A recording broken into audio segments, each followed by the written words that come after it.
Here's another reason why you want to take control of what you're doing. Everything kind of funnels into the only one in move is not to play the game. I don't know, guys. This whole thing sounds pre-recorded.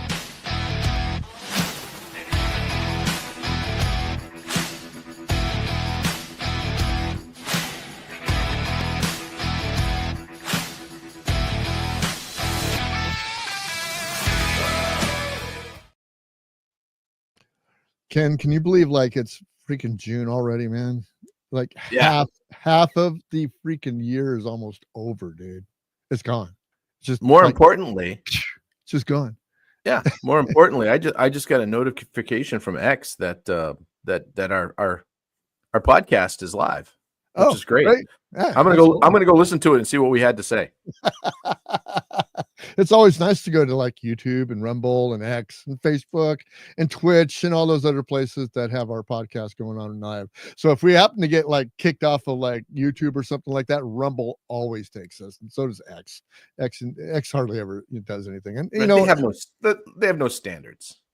We're small guys, man. We're just little like flies off the, like on a piece of crap, and stuff like that. For all you guys that are concerned, you can see that I still have my mustache and my goatee and stuff. The weather report there. So we're on the weather report, episode 65. And I want to say that don't be concerned about the email that I sent out the other day with the duct tape over my face. That was all AI generated. That's how good it was. I had people message me saying like, dude, that's going to hurt when you take that off. That's how good AI is, man. It's freaking crazy. There is a AI app I just downloaded because there's times where you think, okay, I would really like to be completely anonymous online. So this is an app that changes your face to, as you're talking, it takes what you're doing. Mm-hmm. And it can make you an old man. It can make you a woman. It can make you a donkey. It can make you a teddy bear. It can make you a car driving down the road. And I'm going to start playing with that and see what I can come up with. One of the things that I think is interesting about it, Stacy and I have talked about, my wife, about doing some sort of discussion show where her and I discuss things, but it's the kind of show you wouldn't want people to know who you are, because it would be a lot more fun that way, because our discussions are really hilarious. I can only imagine. Yeah. And into your house. Yeah, you have been. And she's very shy and doesn't want to be on camera. I'm like, okay, but we can now do this thing with this app. So I'm going to start playing around with that. There will be a podcast, but I'm not going to tell anybody what it is. It's just going to have to be found, but it's going to be us talking about whatever we want. And it is always going to be irreverent. Yeah, we can make like a treasure hunt for it, or what do they call that? Easter egg hunt. Scavenger hunt. Yeah. So yes. There you go. The scavenger hunt to find the episode. I like that. Hey, you know what? I saw that freaking awesome pinstriping that you did in front of North Speed Performance. Yeah. There. Oh man, that was freaking awesome, man. So we did. It was about 65 feet long. It was just three different colors: red, white, and blue, because that's his colors. And yeah, we did a pinstripe, old school, like you would do on the trunk or a hood of a 57 Chevy, Yeah. And it was cool. And I don't know if you saw his ending to it, because he had an open house this Saturday. I was there all day yesterday, or all morning. And at the end of it, after when everyone left, he took his Fox body Mustang that's built up to, make lots of horsepower, and just started doing burnouts and donuts over it, which is perfect. What was that all about? What was the event for? Every year he has an open house. And even the guy that he bought the business for, like usually the first week of June, would do it too. And they did it for years and years. And it's kind of a tradition. So, it's not a car show. It's just an open house networking opportunity. And I enjoy it because, it brings some of the best cars out. I mean, his cars are mostly $250,000 builds. So they're really, really you saw it. You talked to me, and he's super down to earth. And, his wife makes a big spread.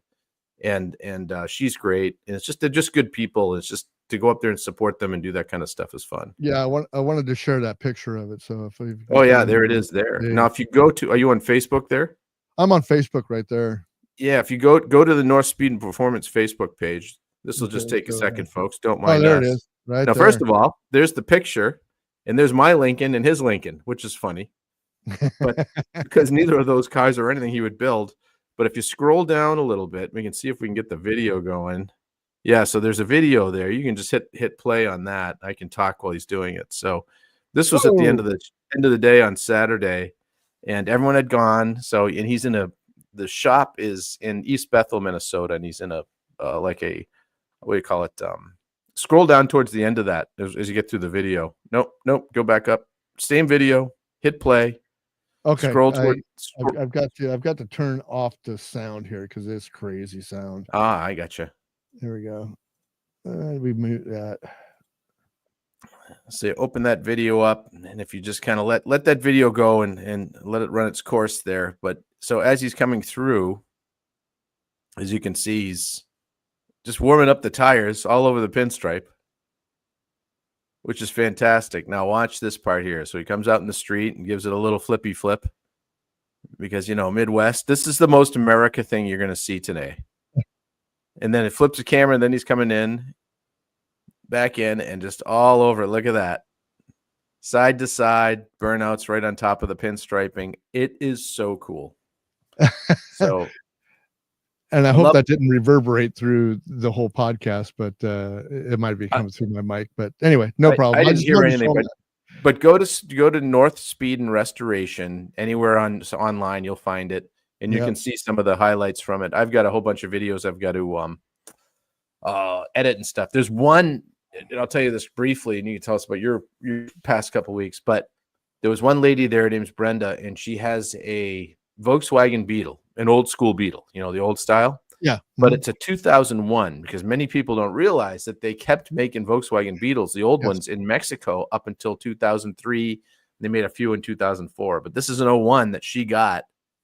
And it's really cool. So I did a little interview with her because it was built in the Jetta plant. So it has like Jetta seats in it. It's got a Volkswagen Fox steering wheel. I mean, it was just parts binned together other than the old Volkswagen stuff, but it's still an air-cooled flat four, now fuel injected, and had a bunch of emission stuff, which she took off because it sucked all the horsepower. I mean, you start now with a 60 horsepower motor, and then you put emissions in it. And then you got a 40 horsepower motor. But anyway, it's a really cool car, and she's got a cool story, and she had an awesome dog. So you'll see that later. I'll post that up on the Mad Case Studio podcast thing. Yeah, that's awesome, man. That's awesome. That's kind of what I've been doing, that and just working on my truck and on the Suburban, doing some painting. I've got a lot of shows going on. I had a show this weekend too that I wasn't at, but my stuff was there. This Friday, Saturday coming up, there's another art show that I'm doing. So I'm super busy. Yeah, I figured so. So I, decided, and I was busy too. And I wanted to make sure that we were going to be nice and fresh for the show and everything like that. So we had some time off. I was taking a week off here that was coming up, and really, sometimes you just kind of get dried up and you don't have any shows to do. Right. So that's what we did. We took a couple of weeks off just to kind of refresh ourselves. And I think Ken appreciated it. I know that Jason did. He's still not here tonight because he's doing his best to, I guess, rebuild his house. I mean, as far as I know, that's what he's been doing. But seems like it. Yeah. Doesn't it seem like that? That's what he's doing. Yeah, he's like re-sided most of it. Now he's redoing his shed and he's painting, and you work on weekend and stuff like that. You just get burnt out, and by the end of the weekend, you're just like, nope, I don't have a podcast in me. Yeah, and Bruce and I totally get that because we're like that sometimes too. Exactly. But I want to appreciate all the people that were, hung out with us and all that stuff, for the last two episodes, which was we rewinded the Sandusky case with John Odermatt, and then we brought back Lisa Monet in a rewind that we had that we showed last week, and just want to really kind of hit the ground running and say thank you guys for hanging out with us. We're back live. We got a list of guests coming up, which is going to be pretty cool for the next couple of at least the next month full of shows. So that's what we're doing. So, but I've been actually doing some stuff with my backyard nursery. Of course, we always talk about entrepreneurship and stuff like that, and it really just hit me hard this last couple of weeks, only because of the fact that I turned 65 last Wednesday. I hit the big old man number, and now I'm eligible to, I've always been eligible to retire if I wanted to, but when you retire, you don't actually stop working, you just stop working at the job that you don't like. So I've been training myself. I've been on YouTube. I've been on Rumble. I've been doing all kinds of stuff in my backyard, just trying to prepare for this this upcoming episode in my life, man. This new chapter that's going to be my backyard nursery. It's going to be going to farmers markets. It's going to be me talking to people and networking with people and teaching them how to grow dirt and plant vegetables and all that stuff, and I know that's not very interesting, it's not very sexy, but you got to do something because my wife would kick me out in like 3 days if I don't do something. Have you practiced your get off my lawn yell? I have not practiced my Clint Eastwood thing yet. Yeah, we gotta get a start into that. Yeah, the 65, that's a big one. Absolutely. John says hello. Hey, thank you, John, for tuning in today. Hello, gentlemen, he says. He uses that term loosely, doesn't he? Yeah, very, very loosely. I tell you what. Spoken like a true gentleman. We're gonna jump right into the show because the show's going to be pretty interesting today because Trump's been in office for 19 weeks now. So there's been all kinds of stuff going on with social media. I mean, I was really glad that I've stepped away really a lot from social media. Even the Discord server for the Boomer Bunker, I've stepped away from. I mean, I've been in there a little bit dabbling. I've been, back and forth in between, all the news sites and stuff like that. But, I really kind of felt good by just pulling myself back. But we're still talking about the same old things. These people are going off the hinges, whether it be right or left, man. Everybody's off the hinge with this stuff. And I just want to talk about the past 19 weeks, man, and how it started out, because I don't know how you feel about it, Ken, but I still don't have any regrets for voting for Trump. I mean, there's a lot of people out there right now that are changing their minds about, what they're seeing and how things are held. You're a sports guy, right? I'm a sports We guy. call those people us sports people. We call them fair weather fans. I only watch them when they're winning. Sunshine Patriots. Yeah. Sunshine Patriots. I like that one.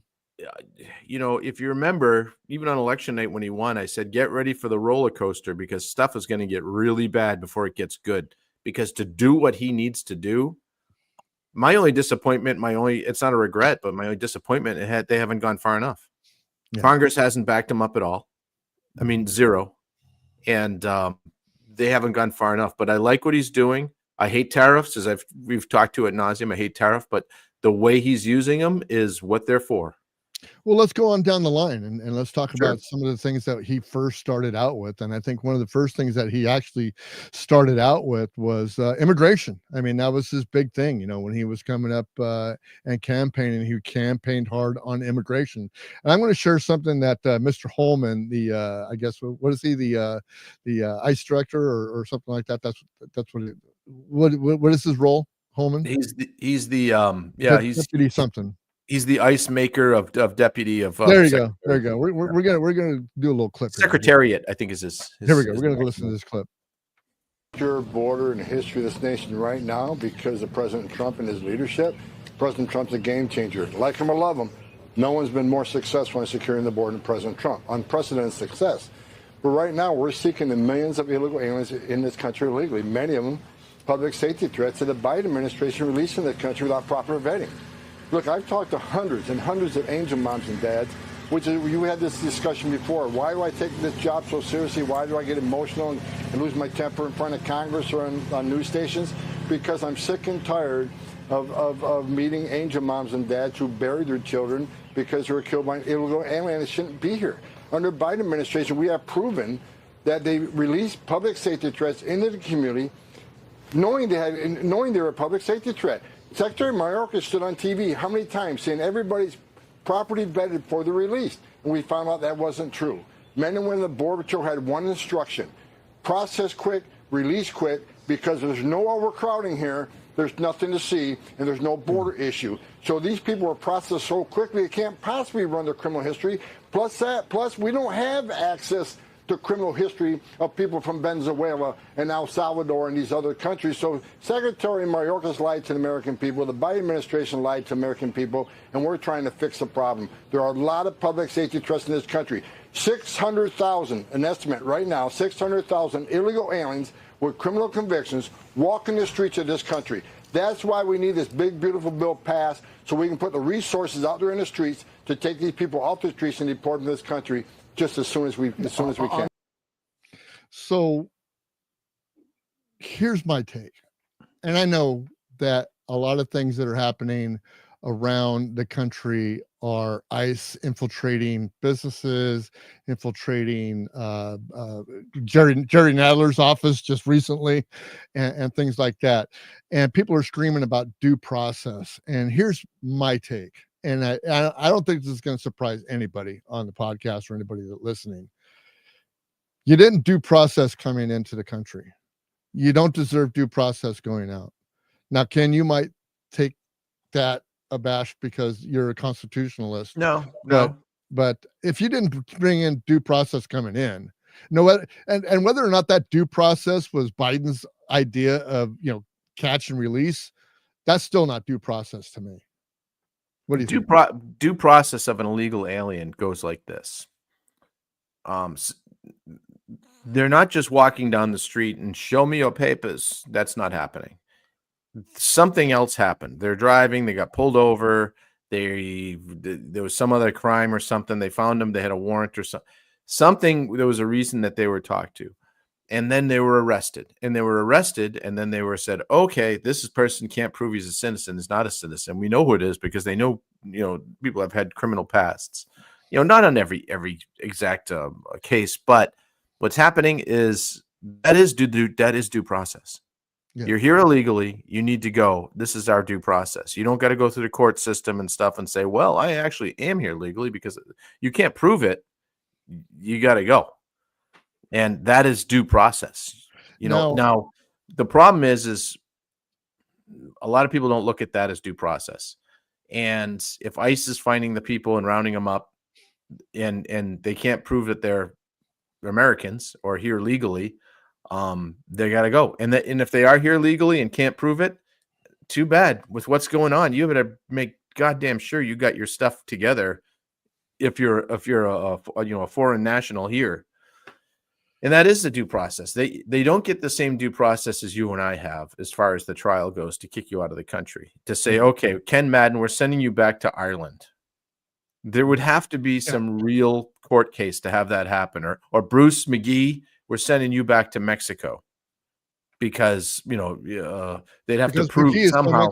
Because McGee is so Mexican. I mean, that's right. Isn't McGee short from a Miguelito or something like that? El Miguelito.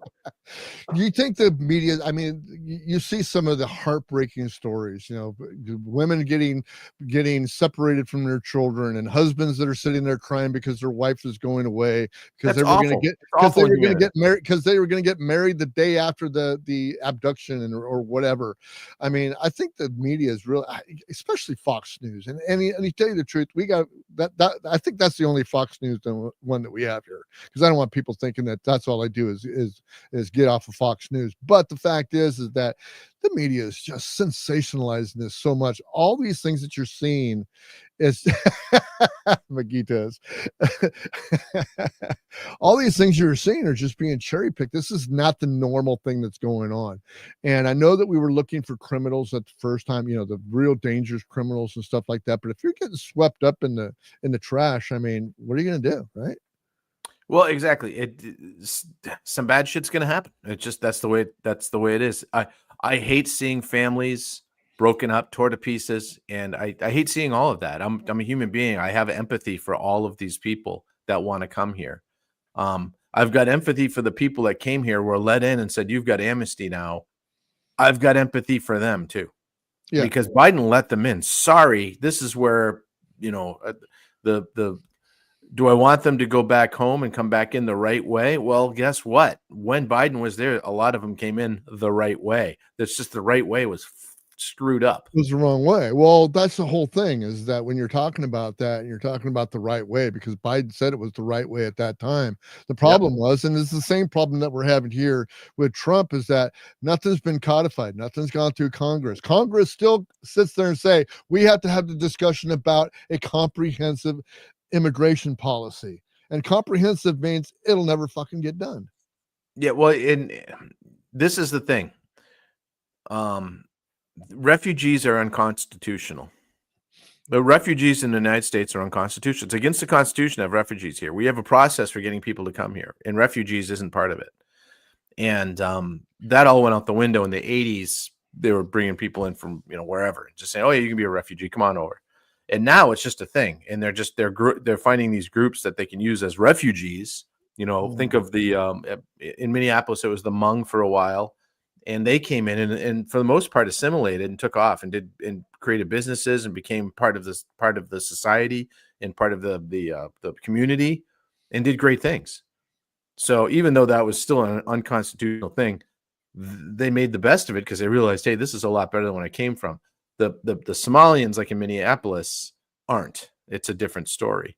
The Mexicans coming in, I would say, if 15 million people came in here to raise hell and take over the country, we'd know. And they're just not. So Trump focusing on every bad person, that needs to be brought up. I don't think that's necessarily terrible.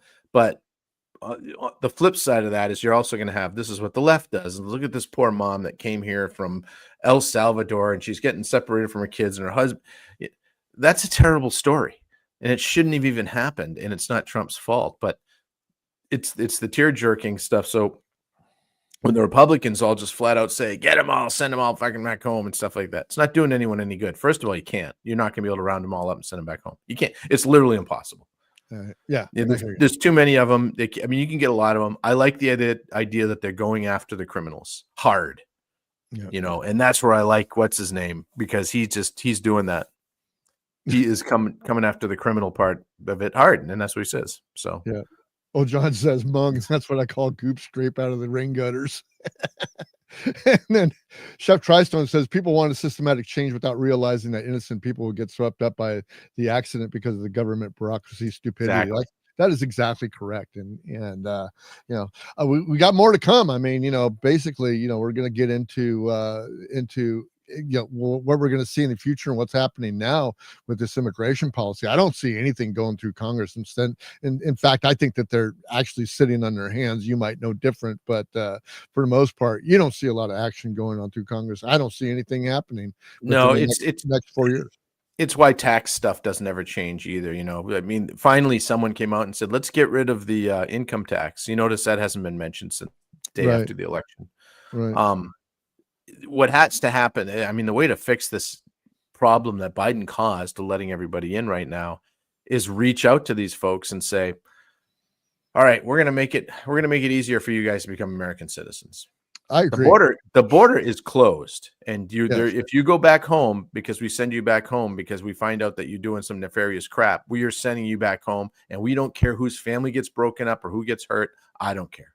But if you've done something wrong, you're going back home. But since you were all let in here, which was messed up and shouldn't have, because we're human beings, we say, you know what? If you want to be here and build a life and assimilate into society, let's figure out a way to be humans and humane and do this. It's like, yes, you came in illegally. Yes, there has to be some sort of process, some sort of penance that has to be paid for that illegal act. Yeah, but if you came in legally and got your amnesty or whatever because you're fleeing your shithole country, okay, but this is it.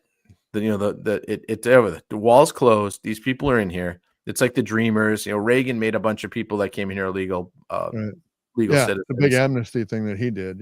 Yeah. And you know what it didn't do? It didn't destroy the country. Yeah. John says there's no way we can give citizenship to 20 million illegal immigrants, and I'll have to kind of agree with that. I mean, I didn't say just give them. I said there has to be a path. There has to be a way to get them to do it, because a lot of them won't want to do that. And if you don't want to do that, guess what? Get in the bus. You're going back. Well, there's home. A qualification. I'm sure that there's got to be a qualification. I mean, you got to be coming here with some kind of skill. You got to be able. Right.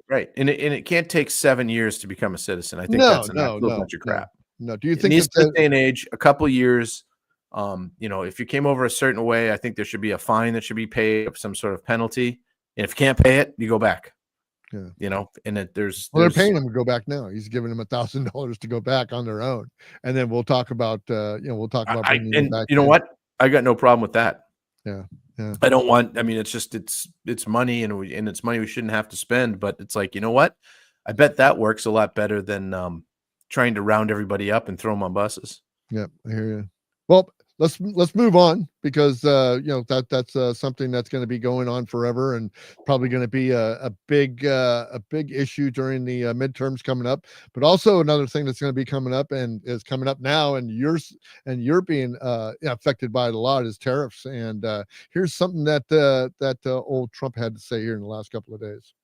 We are going to be imposing a 25% increase. We're going to bring it from 25% to 50%, the tariffs on steel into the United States of America, which will even further secure the steel industry in the United States. Nobody's going to get around that. So we're bringing it up from 25%. We're doubling it to 50%. And that's a loophole. And by the way, where are we producing steel at? I know we had some steel mills here in California, but there's none now. Well, we produce steel all over the country. You got, like, in Minnesota, you have the taconite plants that are up in around Duluth in the northern Minnesota. They produce a lot of iron, and there's huge fights up there because it's a very, very deep blue country up there. Okay, so tell us about it, since you're closer than I am about it. What's going on? What do you think about this steel tariff? And I know how the tariffs are affecting you. You've said it. It's terrible. It's awful. The steel and aluminum tariffs are a bad idea. I think that the way he was doing the general overall tariff is a much better way of doing it. It's when the Democrats say all he's doing is raising prices for everyone in the country, they are 100% right. Yeah, they're just correct. That's what it's going to do. And, there's no way around it. There's no way around it. It's just everything's going up, and it's going to go up a lot, and it's going to screw up a lot of stuff. And this is unlike, he's not very specific on what he's trying to accomplish with these. With the other tariffs, he was really specific. Right. And this is unlike your money being worth less, because that's what's happening with the Federal Reserve and stuff like this. This happens to do with actual inflation and the supply and demand for goods. I mean, it really does. John says, or it'll create shortages, and he's correct about that. So if you get, now all of a sudden you'll get shortages, because what'll start to happen, which is the same thing happened with the tariffs, is people just won't order what they need. They're just like, you know what, we're going to wait. We're just not going to order that right now. We're not going to wait. So you'll have shortages of product because the raw materials to make the product cost so much. You're just going to wait, because it's not cost effective anymore in the price structuring.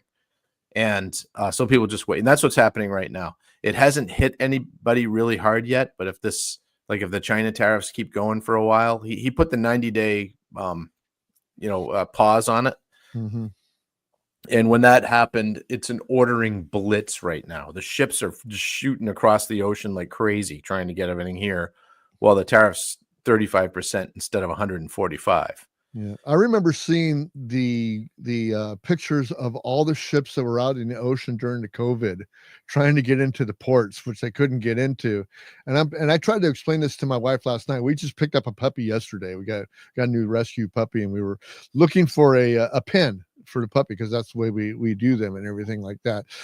So when we got there on Amazon, on PetSmart, on Walmart, on wherever, you would order these pens, and they say, oh, you can get them by tomorrow. You go ahead and you click buy, and it says, oh, by the way, you might not get it tomorrow because we're having a problem. Well, the problem is, and I had to tell my wife this, I'm going like, I took all the pictures on the wall. I said, figure all these pictures on the wall are ships out in the ocean.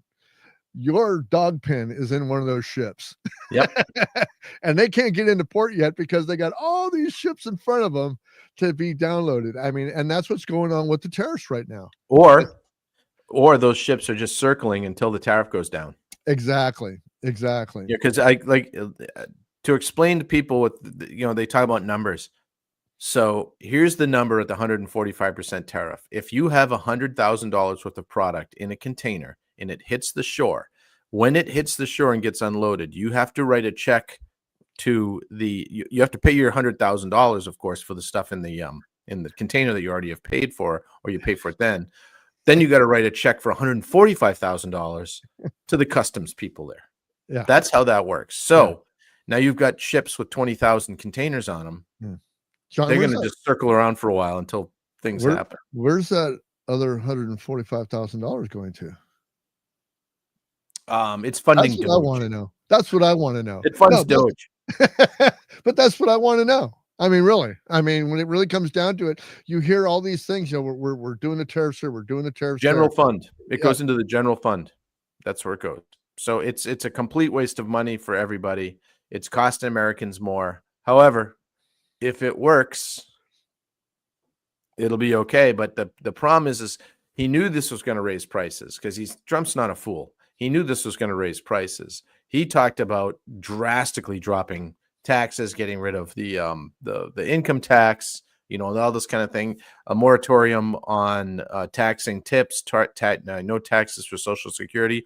All that stuff was designed to make it so, okay, people have a little bit more money. So when the stuff gets a little bit more expensive, you'll have a little bit more cash in your pocket for it. Right. He hasn't been able to do that yet in any kind of meaningful way. Right. I haven't seen it yet. I mean, I see a little bit of the raising of prices, I'm sure, but as being a consumer, of course, we're getting it last because guys like you and your industry and stuff like that are absorbing the cost because you've already put out your price lists and stuff like that. You have to absorb that stuff. And I think a lot of companies right now are doing that same thing. But after this year passes by, it's not the year, man. It's just as soon as you get through the inventory that you didn't pay the 145% tariff on, look out. There you go. It's going to go up. So you're not going to get the G.I. Joes or the Barbie with Kung Fu grip and all that other stuff. So, I mean, I probably got that backwards and everything, but it doesn't matter. That's what's going to happen eventually. Now, let's just on and off, you did get backwards, but the idea of a Barbie with a Kung Fu grip, there might be some uses for that. You never know.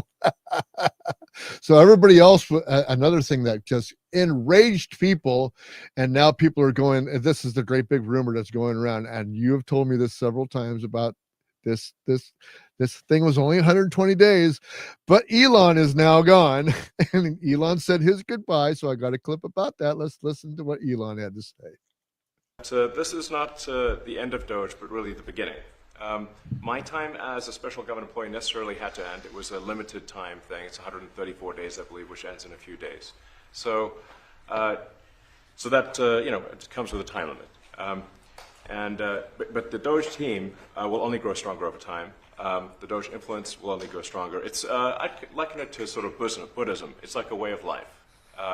So it is permeating throughout the government. And I'm confident that over time we'll see $1 trillion of savings and a reduction in $1 trillion of waste and fraud reduction.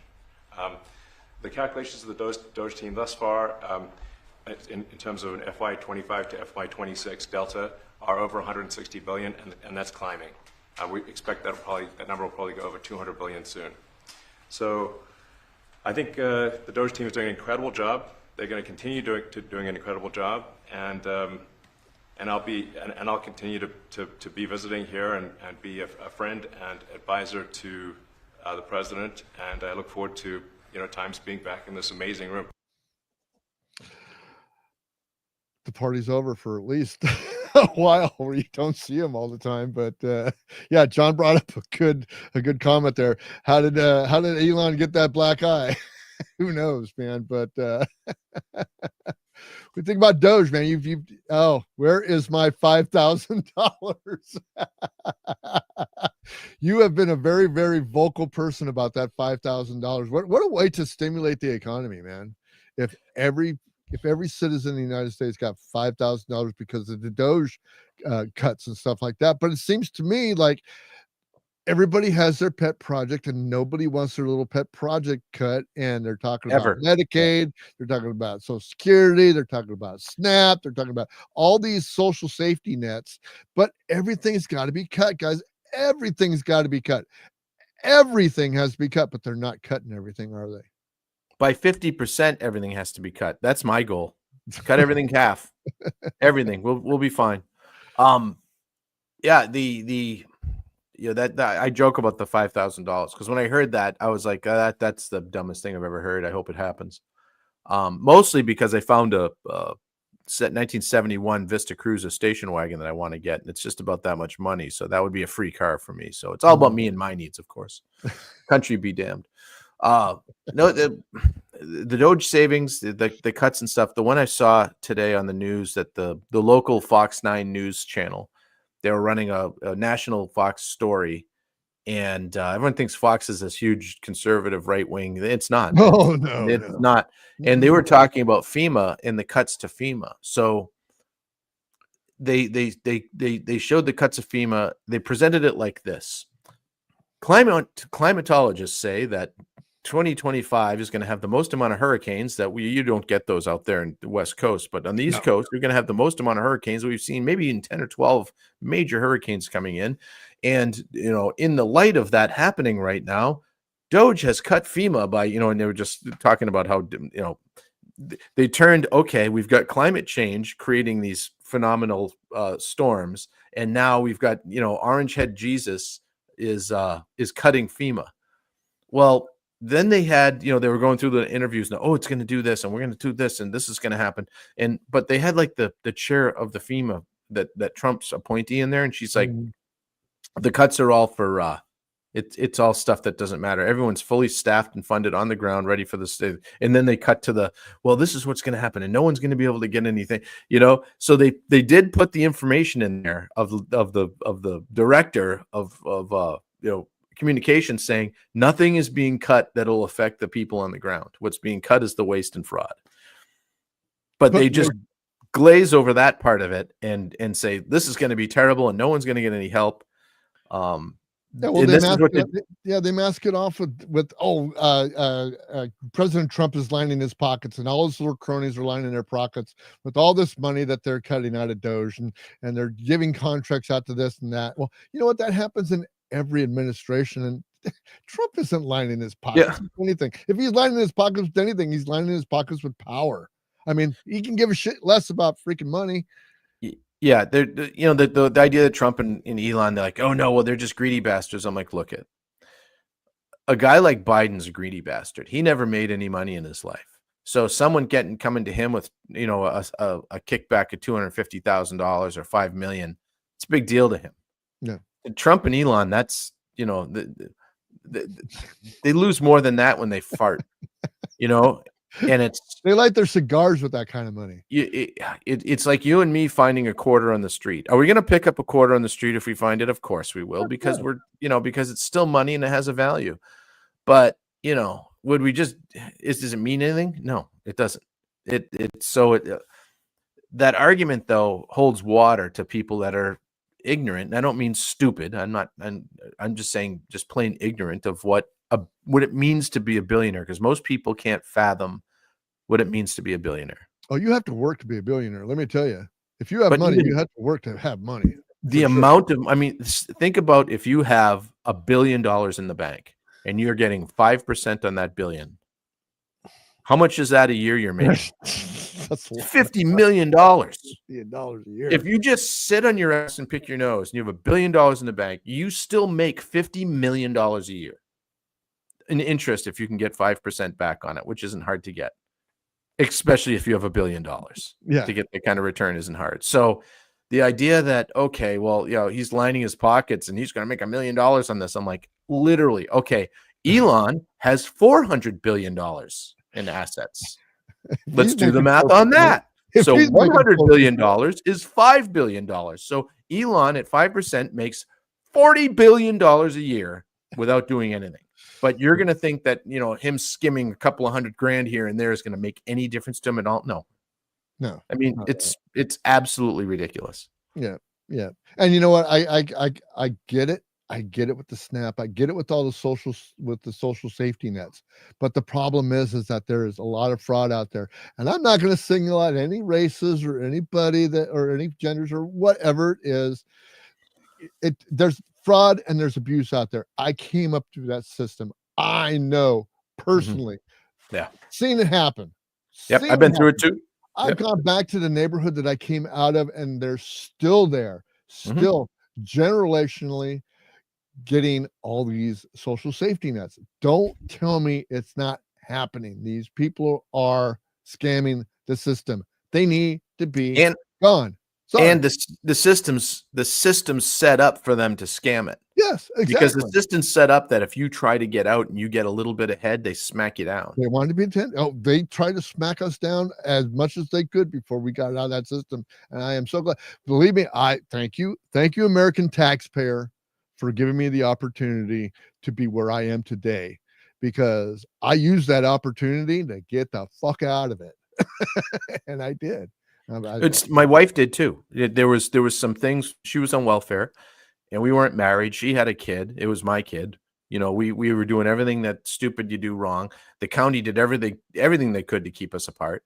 Yeah. And it worked, because it pitted her against me, and it was terrible for 4 or 5 years. It was like that. Yeah. And you know, trying to get ahead at all, she just couldn't. I mean, every step she could, but there were things that were good. Like, they gave her student loans. They helped her with student loans to go to school to learn graphic design, do some things. They had, you know, she needed a car. Well, you can't get a loan for a car that's under $3,000. Yeah. But the state would give, through the welfare system, was able to work with a bank to get her a loan for $1,900 to buy. And this is in the 90s. Yeah, hoopty. Yeah. She bought a 1982 Delta 98 for $1,900. I went with her and she picked it up. She would not have been able to do that if she had to come up with her own cash, because she just wasn't able to. Yeah. And through that, she pulled herself out of it. Yeah. You know, only to marry me, quit her job, and be a stay-at-home mom for the next 25 years. So talk about winning the fucking lottery. But you're a good guy. Yeah, look at the lottery. Look at that. Look at all that. Look at that in the background. She got all that. That's her domain. That's the kingdom right there. Absolutely. But you can't pull yourself out of it. So you've pulled yourself out of it. She pulled herself out of it. And what is it? It's extremely difficult to do. And most people will just give up. Let me tell you. It was the hardest thing that me and my wife had to go through. The kids had to go through it. Everybody had to go through it.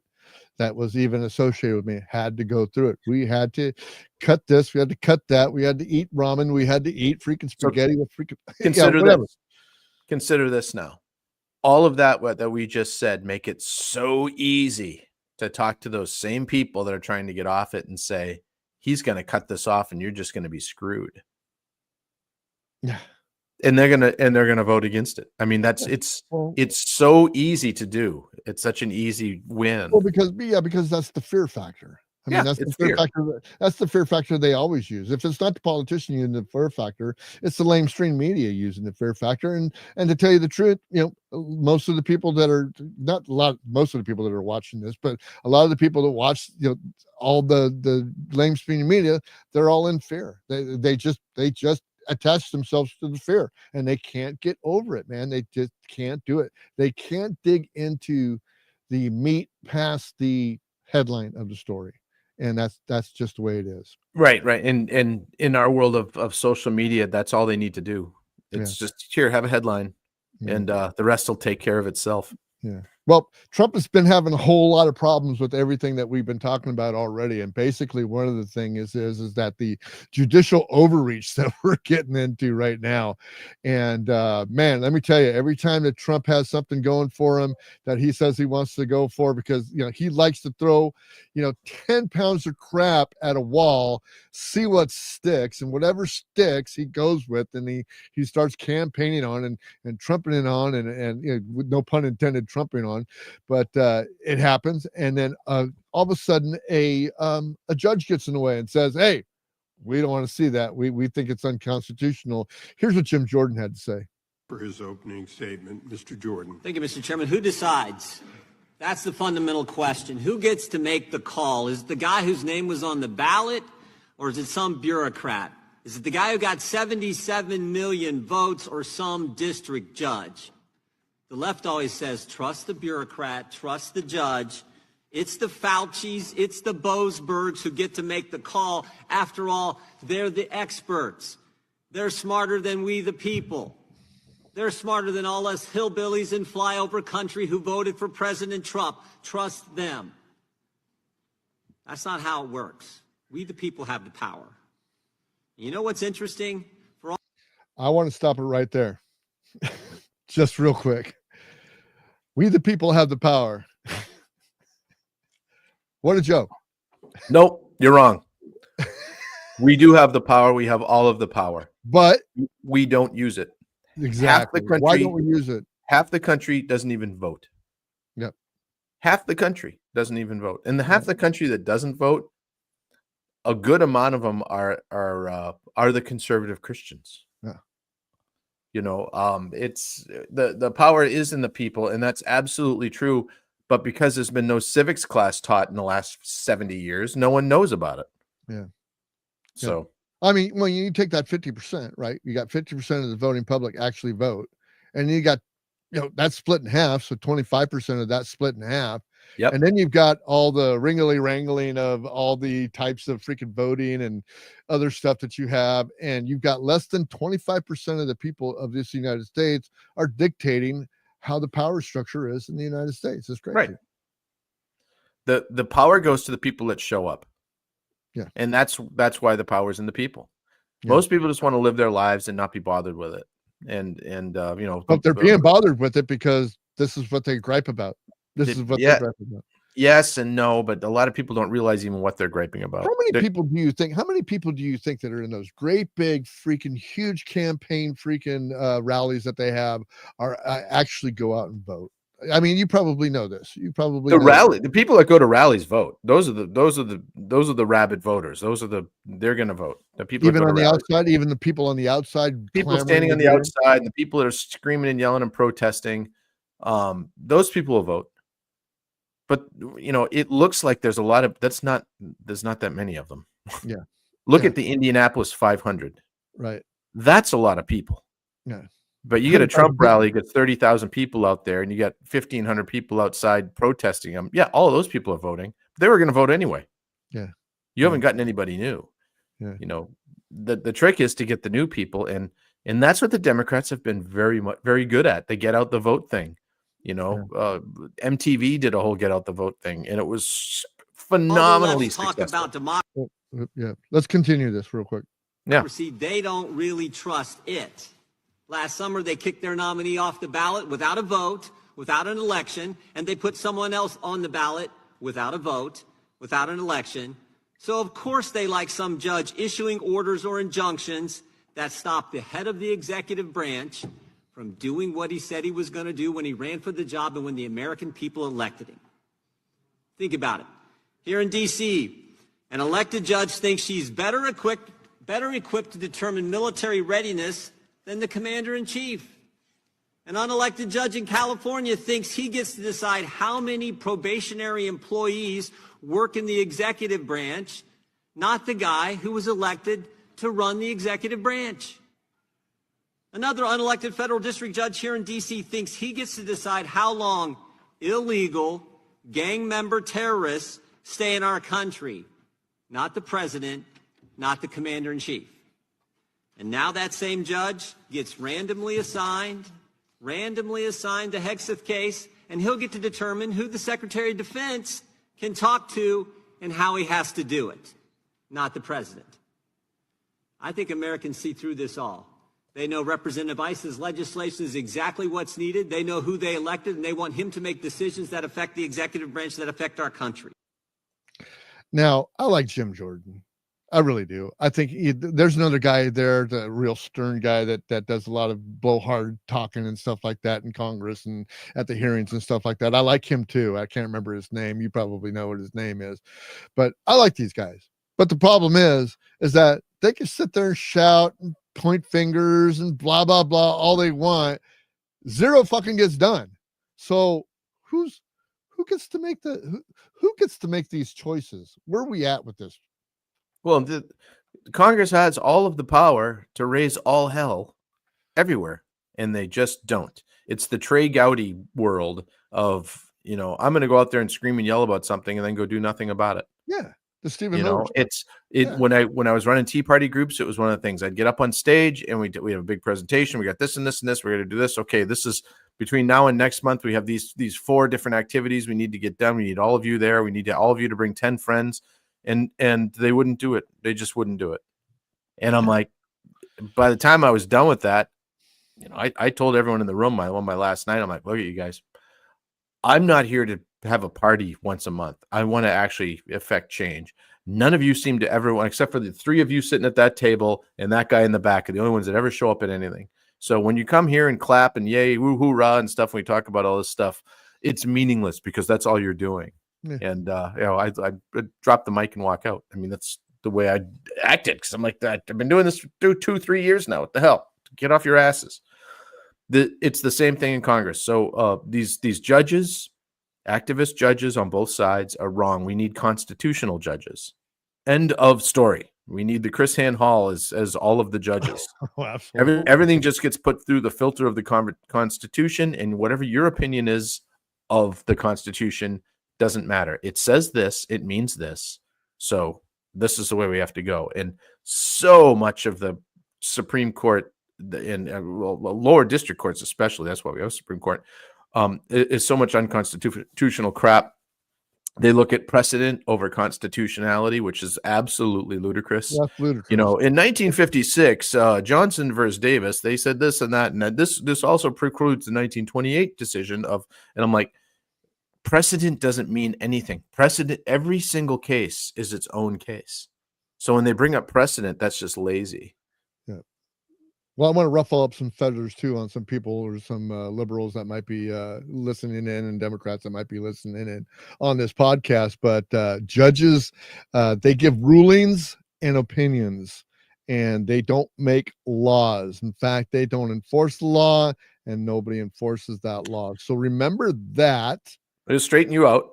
Go ahead. Judges don't give rulings. Okay. The Supreme Court only gives opinions. That's it. There's no rulings. Why do they call them rulings? Why do they disguise them as rulings? Why do they say this is the ruling? It's the wrong thing to say. It's like saying we're a democracy. Every time someone says, "Oh, we're democracies," I just want to punch them in the throat. We're not a democracy. We're a democratic republic, constitutional democratic republic. We're not a democracy. Shut up. It's not a ruling. It's an opinion. Now, the judges, when you're judging a case, the judge agrees with what the jury comes up with. And you got people with their head on fire going like, "Oh my God, this is unconstitutional. He's going against the Supreme Court." Ah! Yeah, it's so did Biden. So did Biden. And also the Supreme Court is also the least has the least amount of power. Yeah. Well, but they've been propped up to say, well, the Supreme Court said it, so obviously that must be true. And I always say, that's right. I like your way of thinking. So let's round up all of these crazy Japanese people and put them back in camps in Utah, because that's where they belong. Because that's what the Supreme Court said. Because that's what the Supreme Court said. Right. Exactly. Supreme and Court. Now we're off YouTube. Yeah, exactly. You can go to Rumble now to go pick us up. But anyway, we're going to continue on because our last subject of the day is this big, beautiful bill. And since Elon Musk, and this was the big story last week, if I remember right, that Elon Musk did all this work to get all this fraud and all this stuff all cut up and stuff on the floor, and people freaking are not without jobs anymore, and blah, blah, blah. All this stuff's going on, only to have this great, big, beautiful bill that's going to spend trillions, as John Domingo would say, trillions and trillions of dollars. And all of a sudden they come out with this great, big, beautiful bill. And here's what Thomas Massey, my hero, had to say. From Kentucky is recognized for 90 seconds. Well, I'd love to stand here and tell the American people, we can cut your taxes and we can increase spending and everything's going to be just fine. But I can't do that because I'm here to deliver a dose of reality. This bill dramatically increases deficits in the near term, but promises our government will be fiscally responsible 5 years from now. Pause. We heard that before. How do you... Go ahead. Just an observation here. Is it just me, or is the longer that him and Rand Paul are in Congress, they look and sound more and more like twin brothers? Okay, proceed. Just wanted to bring that up. To bind a future Congress to these promises. This bill is a debt bomb ticking. Congress can do funny math, fantasy math, if it wants, but bond investors don't. And this week, they sent us a message. Moody's downgraded our credit rating, and the bond investors who buy our debt and finance our debt demanded higher interest rates on the 10-year note, the 20-year note, and the 30-year note. What does this mean? Very soon, the government will be paying $16,000 of interest alone per U.S. family. And what are we telling them? Instead of taking care of that problem, we're going to give you a $1,600 tax break. Under the taxing and spending levels in this bill, we're going to rack up, the authors say, $20 trillion of new debt over the next 10 years. I'm telling you, it's closer to $30 trillion of new debt in the next 10 years. Mr. Speaker, we're not rearranging deck chairs on the Titanic tonight. We're putting coal in the boiler and setting a course for the iceberg. If something is beautiful, what? They're clapping for the mask? Don't do it after midnight. I oppose this bill. Gentleman's time has expired. Trump hates Massey. Oh my God, he hates Massey. Massey's right though. And he's right. It's, and I love the name, the big, beautiful bill. I love that. I think that's one of the greatest things that Trump's done as far as naming it. At the same time, I hate the bill. Everything about it, every piece of it, I cannot stand. And it's like these giant omnibus bullshit bills need to have these need to be kicked in the balls. That's the first thing he should have done, is said, we're not going to have more than 5 items on a bill that we're voting on. You can have 5 because there's a lot to have to be done. You can have 5. And if that means we're just voting on bills over and over and over and over and over and over and over again because we have that many to go through, then that's what it's going to be. Guess what? You're going to be busy. You make $200,000 a year coming in here. You're going to be busy. This is the way we're going to do it. And you better read the motherfuckers. I love it. The whole thing is that, I have to ask this all the time of anybody who opposes anything that's going on. It's like, don't you give a shit about your fucking children and your freaking grandchildren? Because right now, all you're doing is you're just freaking moving this shit off to your fucking children. To do what we're doing now, to do what Trump is trying to do, and I don't agree with everything that he's trying to do, but to do what he's trying to do is going to save your children and your grandchildren a whole lot of fucking heartbreak, and it's going to be a whole lot better for them. But no, you want your fucking cheap Chinese fucking goods, and that's what you want. And you want status quo to be status quo, the way that we're doing this freaking the welfare programs and everything else, because everybody gets a piece and everybody's all nice and everybody's all good, and it's bullshit. You guys are freaking killing your children. And we can't keep just spending all this money. And if you want to bring production back, that's all we hear from Trump is we're going to bring production back. And I'm like, you're not going to bring any of it back by throwing these tariffs on. He's like, well, look, this factory's building there. These factories were already going to build here. That's a fact. These factories are already. If you want to get back to the manufacturing juggernaut that we were in the 50s and 60s, you got to go back to the regulatory systems of the 50s and 60s. We've come a long way in worker safety and this and that and all that kind of stuff. And as far as we've gone way too far, if you're working in a factory, it's monotonous, boring work. It's monotonous, boring work, but it's also work that most people can be trained for. Yeah. Almost anybody can be like, all right, I can go get a factory job. But they're making robots for it. So we'll have a robot.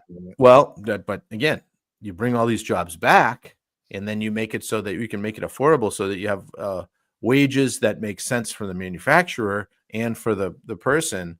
Well, who's going to do those jobs? We don't have people. We don't have anyone that's going to work. Well, and what happens? So let me ask you what happens.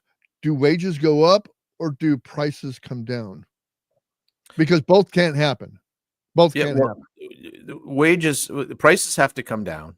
And the only way the prices are going to come down is by drastically reducing the amount of regulation on industry.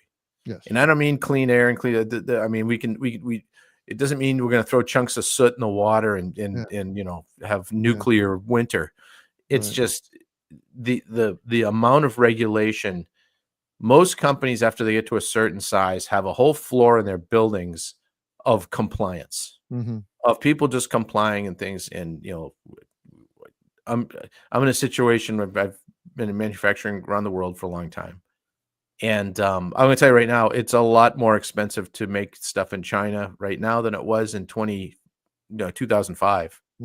It's doubled since then. Yeah, I mean, just because regulations. no, it has nothing to do with regulation. It has to do with, as you get more capitalism and people start making more money, they want more things. They buy more things to make more money. Then they get paid more.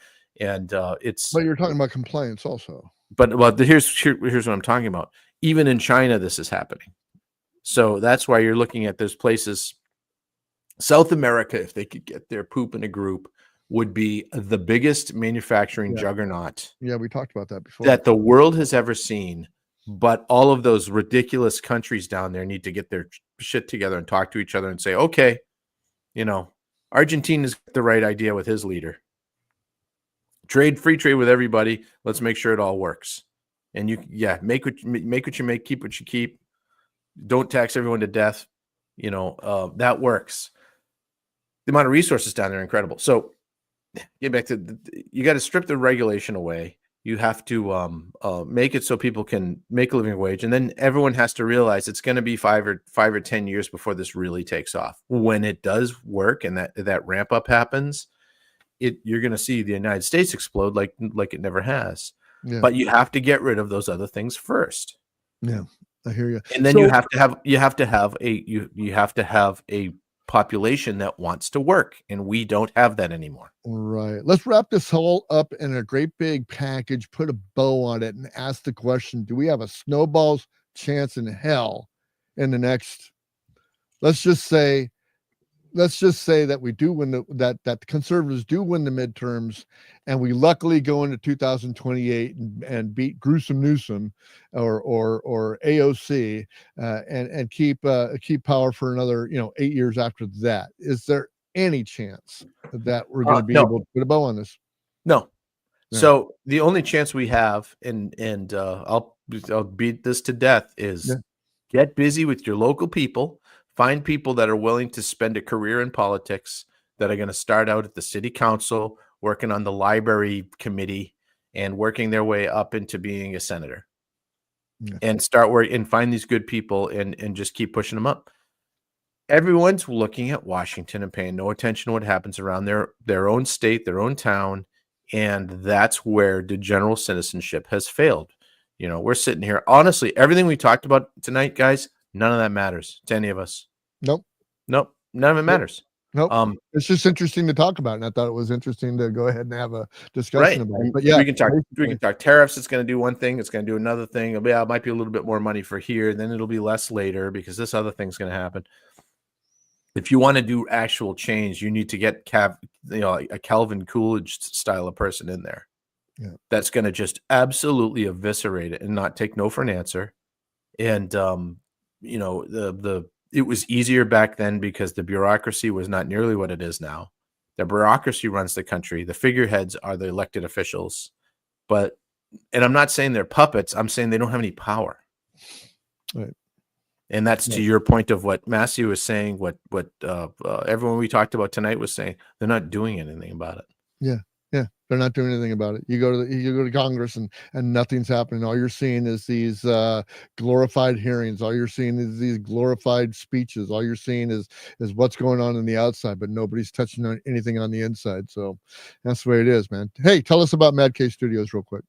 So trying to get rid of your anxiety in life and listening to all of our ridiculous ramblings, you might consider a coloring book, an adult coloring book that I have designed myself. I have two of them at madcasestudio.com. It's called Eclectic Coloring Book 1 and Book 2. So maddkstudio.com. I've also got commissioned art on there if you want to have something particular done. A lot of tiki stuff because I'm a tiki fanatic, and automotive. So if you're looking to have some artwork done to spruce up that wall that you've been staring at and take down that old post of Farrah Fawcett that's all faded down, I've got some work for you. Check it out at madcasestudio.com. Say something nice about Jason and Horrible Designs. Jason at Horrible Designs is well, let's just say that as I've been drinking my apple pie moonshine tonight out of the Weather Report cup, Jason at Horrible Designs designs and comes up with incredibly fun ideas.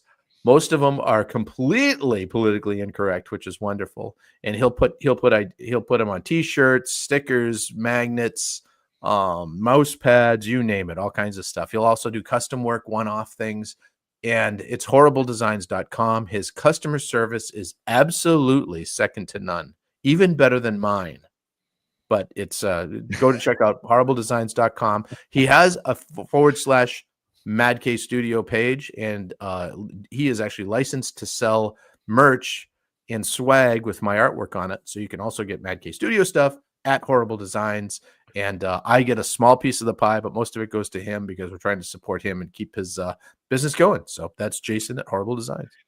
And tomorrow morning, we are going to, great update. The best morning show on X comes back with the Weathered View on X every morning at 6 a.m. Pacific on your favorite podcast app if you want to listen to it there, or come and follow me at also known as TWS and get on the show live, because we would love you to come in and be part of the show, which Ken is actually a part of the show.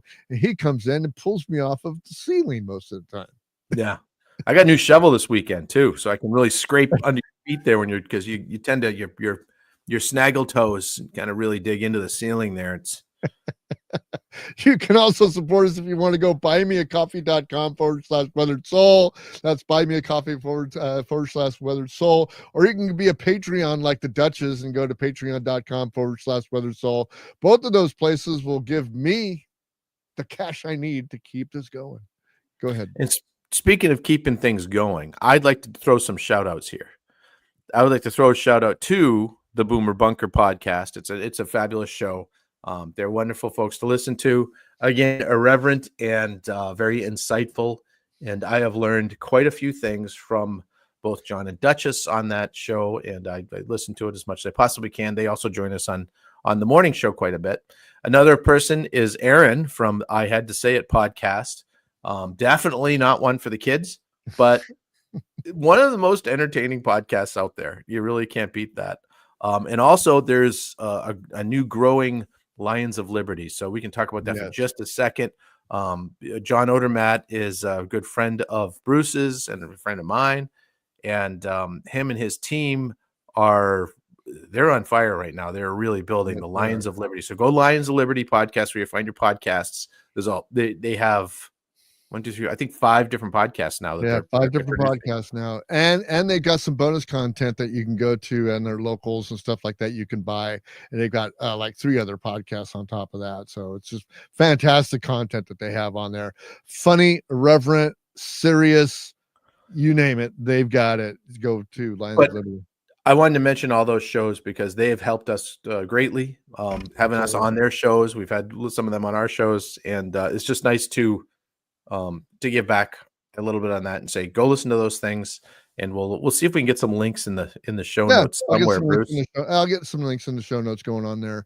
And then also I did 2 hours with Aaron on Friday night, so I don't know when that's coming out or when he's going to segment. That's going to be good. We did 2 hours of a show on Friday night, and also I hear through the grapevine, little birdie told me that the Duchess and Jamingo are probably going to be coming on the podcast here pretty soon, so that's going to be pretty special, man. So Ken, thanks, man. We've had a couple of weeks off. It was nice to get back into the swing of things, have a little discussion here. We're gonna, we got totally political this time, which is basically we kind of staved off the political since the election. But I wanted to come back because I was chomping at the bit to talk about it, man. Well, it affects business. It affects entrepreneurship a little bit. Yeah. By affected, I mean, you can get around it. Yeah. This isn't the end of your business. No. It'll be okay.